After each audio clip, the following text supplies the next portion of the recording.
Hello, Ray Phoenix here again, and this is Vectorman on the Sega Genesis. This game is essentially Sega's Donkey Kong Country. Donkey Kong Country came out a year before, and had a very similar look to this, where it looks 3D, like all 3D and CGI, but it plays in a 2D playing field. That's exactly what this game is. It's basically Sega's attempt at competing with Nintendo's Donkey Kong Country. And to be honest, I actually think this game's better than Donkey Kong Country. It's a lot more fun, it's more challenging. Levels aren't all abysmal where you have to jump at specific times or it takes you thousands and thousands of tries over and over again. The game has a decent enough length. The game is, again, pretty fun. So, this game isn't overly long. Then again, it's a Genesis game. It's not supposed to be overly long. And you gotta shoot at stuff and destroy stuff and have to dodge things quickly. You have to collect a bunch of those orb things or those things you have to collect to give you points. There's power-up weapons and items. There's evil robots to fight and destroy. This game has a decent enough soundtrack. This game is anything you want in a good 2D platform game. I'm surprised nothing more really became of this Vectorman character. Well, he did get a sequel, Vectorman 2, which was nowhere near as good as this. And they were planning on making a Vectorman game on the PS2, but it never got made. So for real, we haven't really seen much about Vectorman at all, really. Since his only two games are made. Not like Donkey Kong, we still see Donkey Kong games made all the time. Donkey Kong still appears in new stuff all the time. Why not Vectorman? Vectorman's also pretty good too. And it's unlikely Vectorman will ever return in anything in the future. Well, like I keep saying, this is a really fun game, really enjoyable game. This is my dad's favorite Sega Genesis game. My dad's a big fan of this game. Or this Genesis game, and I see why it is. I actually had this game. I also had this game. Well, I do have an actual cartridge of this game, an actual Genesis cartridge of this game. This game also was released, and I actually have this on the Sonic Gems collection on the GameCube. For some reason, they put this game and its sequel, Vectorman 2, on Sonic Gems collection on the GameCube, which was kind of strange. It didn't really make much sense because what does this game have to do with Sonic? Sure, they're both games of Genesis, and they're both made by Sega, but other than that, these two games don't really have much at all to do with each other, other than the fact they're both, like I said, Sega. The other reason why this game wasn't overly successful either, but part of the reason why this game wasn't overly successful was because it was released in 1995 it was released in the fall, I believe, of 1995, like around October or so, 1995. The fall, like later in 1995. By then, the PS1 and Sega Saturn were already out, and people are more into the types of games that were being released on those systems, not so much Sega Genesis. Like, by the time this came out, these 2D platform games that we've been seeing for the last several years in the Genesis and the SNES, these types of games are beginning to get boring among people. Most people are starting to become bored of them. It's the same old stuff. Ones are sure, if this Vectorman game came out, like, let's say if it came out, like, 2 or 3 years earlier, and if it came out, like, 2 or 3 years later in, like, I don't know, like, earlier 1993, 1994, sometime around then, it probably would have done a lot better. It would have for sure been a lot better, or much, better in sales and better in pretty much anything else. It probably would have had more sequels, which would have probably even been even better if they actually took their time and effort to make them actually better, which I know they definitely could have done.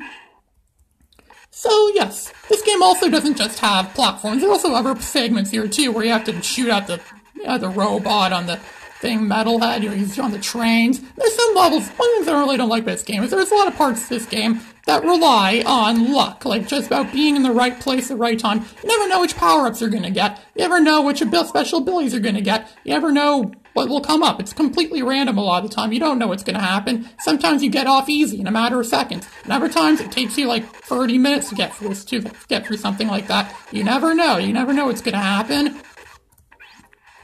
And randomness in a 2D platformer or any kind of platform game in general, randomness is not always a good thing. Randomness is something you don't exactly want in a game like this. Randomness is not good. You don't really want randomness. Randomness isn't something you necessarily want. I mean, other games attempt to be random too, like Mega Man X5 had randomness stuff in it, and that game wasn't overly great. But this game's a lot better than Mega Man X5. You don't get interrupted constantly by guides and things like that telling you, oh, you could do something, it's so obvious. Come on. They treat you like you're an idiot in Mega Man X5. Good thing this game doesn't do that.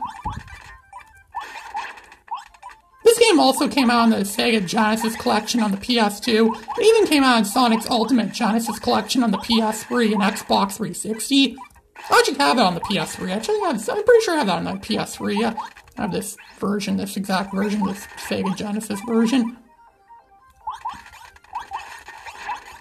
I mean, Vectorman, like I keep saying, he's a really cool character. I really think he's also easy to draw out, too, because he's just made out of orbs, or really spheres, orbs, balls, essentially, which are very easy to draw. So, yeah, that's really good, you know, it's easy to draw. Come on, you want simple characters, like Rayman. Rayman's also a successful character. Rayman's a lot more successful than Vectorman. He's even easier to draw than Vectorman. I wonder if that's how it is. The easier a character is to draw, the easier they are to become famous stars, famous gaming stars. Like, Vectorman deserves to be a game star. Heck, he even deserves more than games. He deserves, like, his animated series. Like, a lot of video games had animated shows based on them. He deserves one of those, too. He even deserves a whole movie where he should be played by Jean-Claude Van Damme. That would be pretty awesome. I'd love to see that in theaters. I pay money. See, I don't even go to the movies much anymore. And I, for one, know that I would pay a lot of money to see Vectorman, the movie. But of course, we know that's never gonna happen. Chris Chan's gonna have Sonic Shoe published and made into something official before that happens. Also, like I said, the visuals, like they keep saying, the visuals in this game are really good. Like the environments and all the designs, the environment designs, and the enemy designs, the character designs in this game are very good. Like I said, very good for Genesis D. This is even worthy of being an early PS1 game. In PS1, Sega Saturn had 2D games that didn't look as good as this in their early days. So that was good, I guess. That the Genesis is able to do something that PS1 could barely do at this time. And Sega Saturn. But then again, these are starting to become dark times for Sega. It's when Sega is starting to move into the Sega Saturn era, which Sega Saturn didn't really sell very well. It wasn't really very successful at all. And it was a major roadblock, really, in Sega's history, in the history of Sega, the roadblock, the Genesis, the Saturn, after the post-Genesis era, when they went into the Saturn. And before they went on to the Dreamcast, Sega's next short-lived golden age. Spoiler alert, everybody, the Sega Dreamcast doesn't last very long.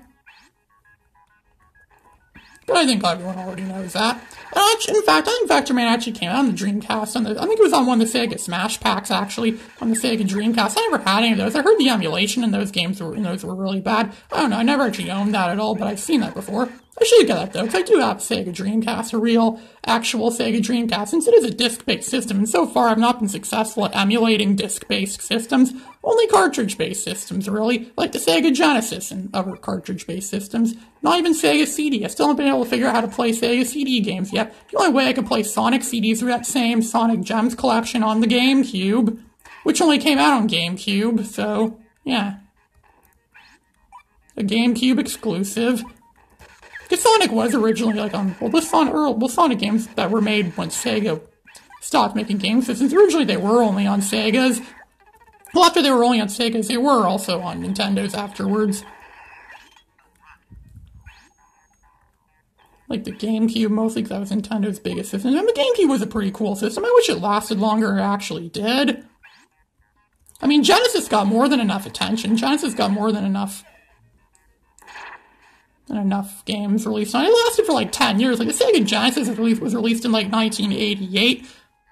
And the last game on it was released in like 1998. And the last game that was released on that was Frogger, which I already spoke of that in a previous video. Heck, I already made a video of that Frogger on the Genesis about a year or so ago. So if you're interested in seeing what that was like, I recommend checking that out. So this is the boss. Every now and then you come across a boss. This is like a shape-shifting boss thing. Looks like a bird or something like that. And then after you destroy the bird form, it's going to morph into a polar bear or something like that. Morphing, again, that's another cool thing this game has, morphing. And this is only what I'm trying to do is only a very small percentage of what the real game has to offer. If you really want to see everything the whole game has to offer, I recommend playing this game. Heck, if you have a Sega Genesis or a Sega Genesis emulator, I highly recommend trying out this game. You'll be pleasantly surprised. Heck, if you don't have any of that at all, go download a Sega Genesis emulator. I recommend downloading Fusion 364 and then downloading a ROM of this game. And tell me if you think it's good, if it lives up to my word of it. I hope it does, because Ray Phoenix is not a liar. I know, this game is awesome. Everyone knows that. But Vectorman 2, as I keep saying, there was a Vectorman 2 which was nowhere near as good as this, as I said earlier on. Because they trust, because it had like some kind of like free open worlds. Almost like that Bubsy game. Remember that Bubsy game I played months ago? What was it called? Fractured Furry Tales, Bubsy and Fractured Furry Tales on the Atari Jaguar, where there isn't really clear like what's the beginning of the level, what's the end of the level. That format, like that type of level format, that level formatting, that doesn't really work very well in a 2D game. It works better in 3D games like Mario 64, but not so much 2D games. So you can see the boss has been destroyed. And we're going to go on to the next level. Want to see what's up next? Well, you'll have to check out our videos or play the game yourself. Ray Phoenix signing out.